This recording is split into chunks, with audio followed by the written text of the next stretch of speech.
Tariq Sahab, in 1971, I was involved in 1971 war of liberation of Bangladesh from day one.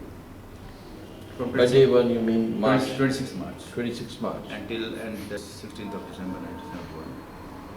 What I saw there and what I heard was mind-boggling. It's atrocious. I mean, one can't explain. I don't have words.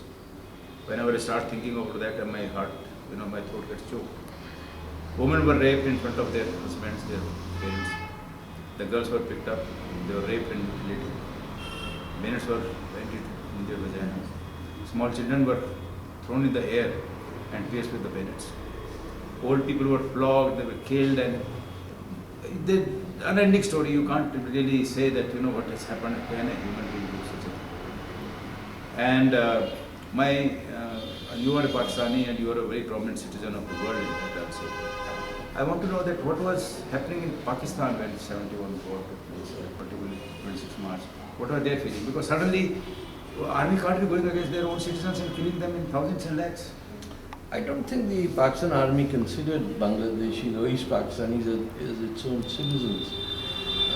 Generally, the view in what was in West Pakistan, which is primarily Pakistan's Punjabi and Urdu-speaking population, was that these Bengalis were a burden and they had to be salvaged from the cruel clutches of India and the Hindus.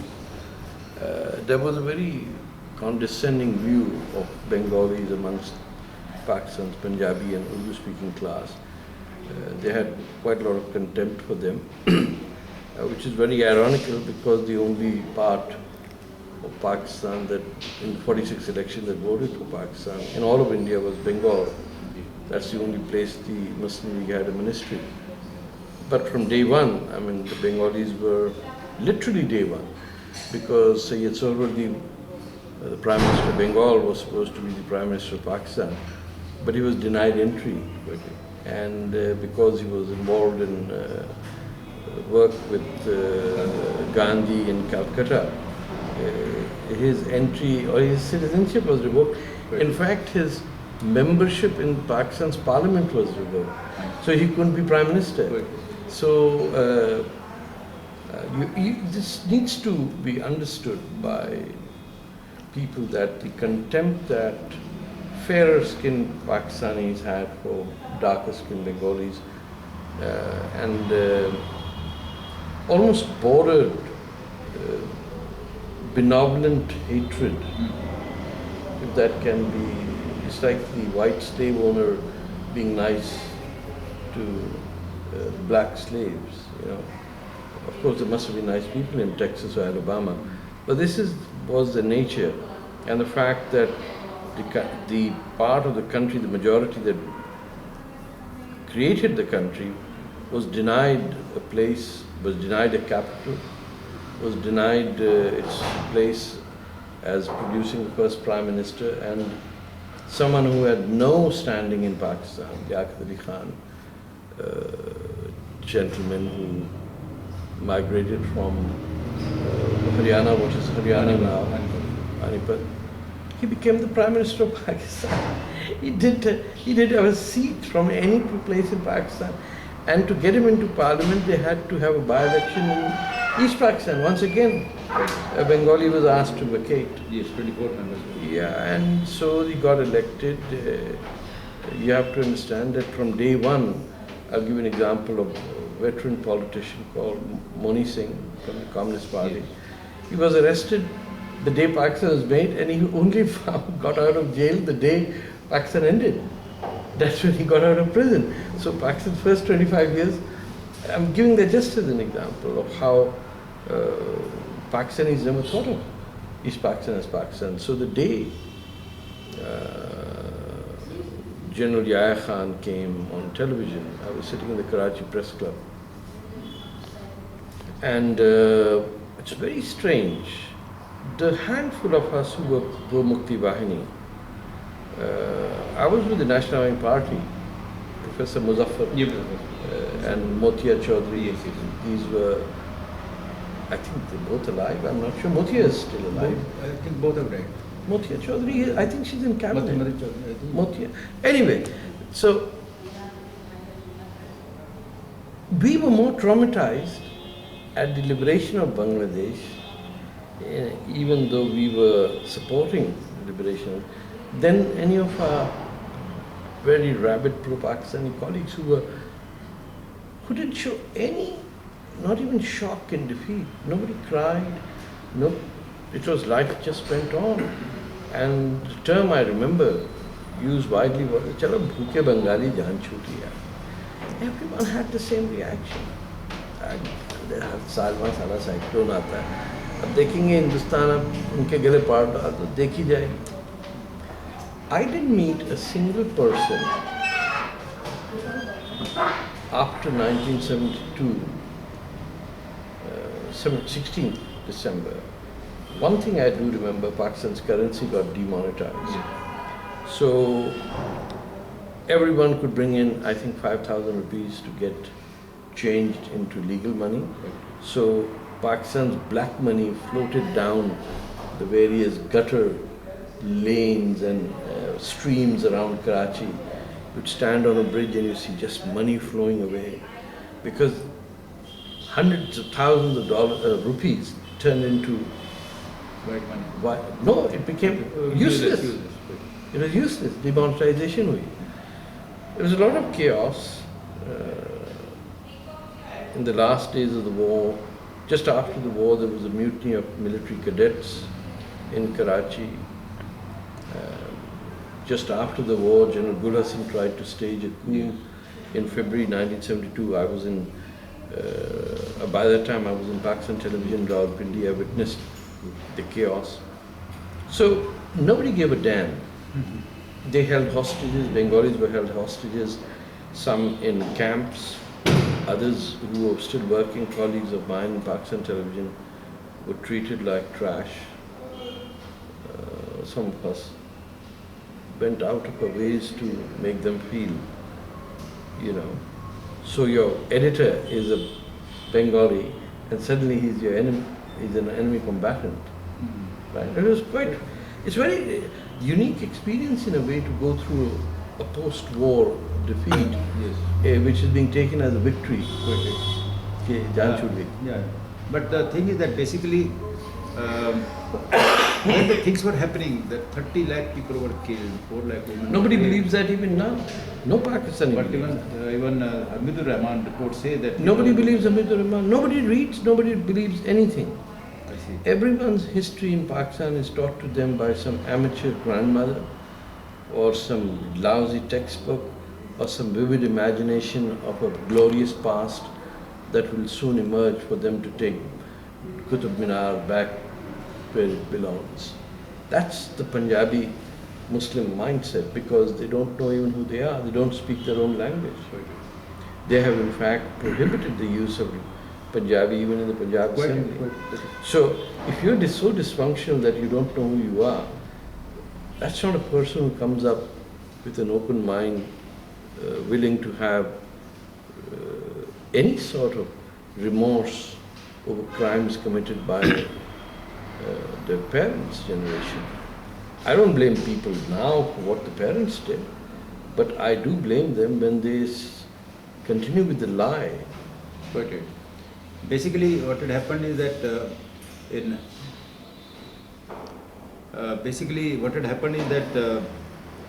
the 71, even the journalists were involved. General Zia, A.K. Niazi, he himself was supplied with the girls who were picked up from the slave camps. And it's a mind-boggling sort of story. I mean, it's a very sad thing, the way things have happened and the country has ignored and the whole world has ignored. Now, for example, on 7th of December 1971, I was leading a Mukti Baini column into Bangladesh, Rangpur district. I came across two girls in a hospital, and I was told that I met these girls, and they told me that the company commander had kept them for 3 months in his bunker, and they were treated as sex slaves. And the day we were forming up joint forces in army and Mukti Baini, these girls were told by the company commander to walk through the minefields. Why would you ask them If the, Basi- across the minefields were the Indian Mukti Yes, Bahini yes, troops. yes, yes, yes. He wanted them to shot or get killed in the minefield because he wanted to drive the sadistic pleasure. You see, basically, Oh my God. rape is okay, rape is all right, but I've seen the girls after being raped by the soldiers, their vagina have been penetrated by the bayonets. Their breasts were chopped off. I come across, and this is not my report only. I've got all the documents of various. No, no, I believe that. I'm friends of mine were in the Mukti Bahini, so I know that. And this is all documented. In fact, there are reports of the Human Rights Commission, International Human Rights Commission. There are reports of the Red Cross. There are various. Did you ever raise this with Pakistani POWs? I met one POW, Major Khatak. He was the BM of 48th Brigade, and he was a very criminal fellow because across my wing, we had known that he is the man who is committing so much of atrocities. And after the war, I went and met him, and he was camped in Medical College of Rangpur. And what was your rank? I was a captain then. You were a captain. I had about just 3 years of service. And the moment he said, "Sir, you are the man, why did you go mad?" He says, why the hell are you supporting these Bengalis? I said, well, they are fighting for the rights and it's our national policy to help them. He says, for 25 years, we have been, I'll not use the words, with their mothers, and they never called us their sons, dads. And tomorrow, you are shed so much of bloodshed, you are getting killed, you are taking so much of risk. You mean to say these Bengalis are going to call you as daddy? I felt like thrashing him, but I was caught by a company commander. He said, don't ill-treat them because it will be taken badly because we are there under Geneva Convention. And they had a wonderful time. They were let off, 195 officers were identified. Their list is available. Their list was given to. I think it was more than 195. I would safely assume that close to 5,000 of the 90,000 troops. No, troops were there, but their officers were only identified as war criminals. The list was prepared, 94 of in Pakistan Army, 3 were Navy, 3 were A lot was done by the Subedar level as Quite it. The Jawans also. The Jawans were given a green light. But they were not identified as war criminals in the list. Well, they've gotten away free. The point is that those who are alive should be brought to justice. But I think India made mistakes as well in not persecuting these people, irrespective of what the Pakistanis did. They should have been left alone to the Mukti Bahini. That is true, but we were, you see, basically, we are a disciplined army. We were given orders, and in fact, today also I go after 44 years, I have been to Bangladesh, and people respect us so much because of the human rights not violated by Indian Army. We respected their women, we respected their religion, we respected their culture, and we won their hearts and minds. And you withdrew? And we withdrew. And after 3 months, not more than that, in March we withdrew. 16th of December we had got hold of them, and by March 1st we were out. But my request to all the citizens and permanent citizens like you, who I'll say world citizen, not Pakistan or India, what can be done? Because these people require to be brought to the justice. You have met large number of Yanganas, so-called Bangladeshi rape victims. They are still suffering. Their children are suffering because all 70 odd babies were given to the foreign countries for adoption. Mm-hmm. They don't have any roots, and this is available on various blogs that they are so emotionally upset that the country where they were born has abandoned them, and nobody is there to look after them. They are in different culture. John McCain's adopted daughter. Yes. But I hope it is done in their lifetime, in the lifetime of these 195 officers. And I think you should pursue and do it towards the international war crimes tribunals as private citizens. I don't care what the governments have decided. But there should be people in Bangladesh, Pakistan and India who should make an example of this. Otherwise this will happen again. It's happening again. It is happening. Balochistan is again, war crimes are taking place.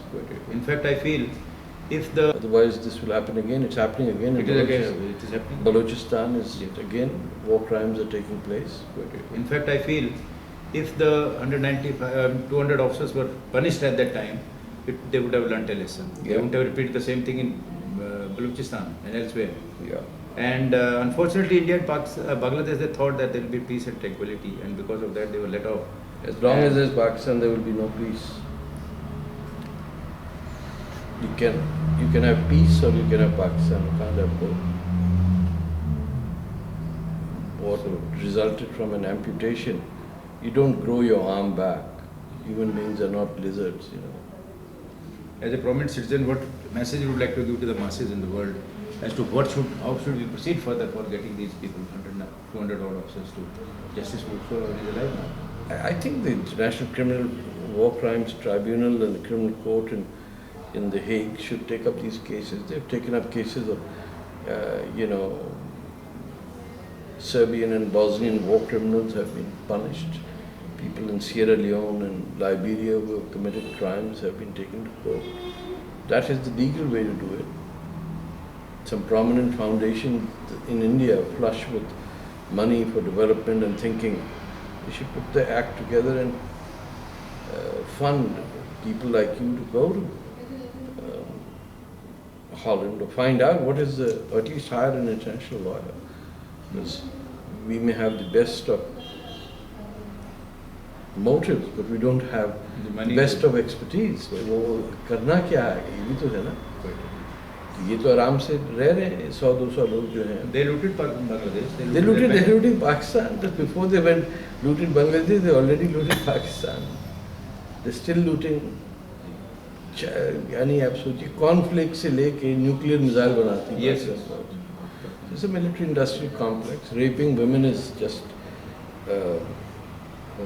not a hobby. It's like a rest and recreation for the sailor. The American troops are given, go to Malta or Cyprus or Dubai. The Pakistani army just says, go take some women from a village. Okay. The culture of rape as an instrument of war is enshrined even in many versions of the Sharia Islamic law. There are definitions of how you, once you consider a woman or a family to be non-Muslim, how you are permitted, how many slaves can you take, what's the period when you first have sex with her, when do you stop, 15% over here. It's just horrific. But in medieval times, everyone had medieval laws. Our tragedy is that in this day and age, the Pakistan army operates under the medieval law of the 12th century. That's the challenge. So I request you to sort of help me in doing whatever I am doing, and I'll definitely seek your हम तो मुजाहिद हैं, जो काम बोलेंगे करेंगे उसमें क्या है. Thank you.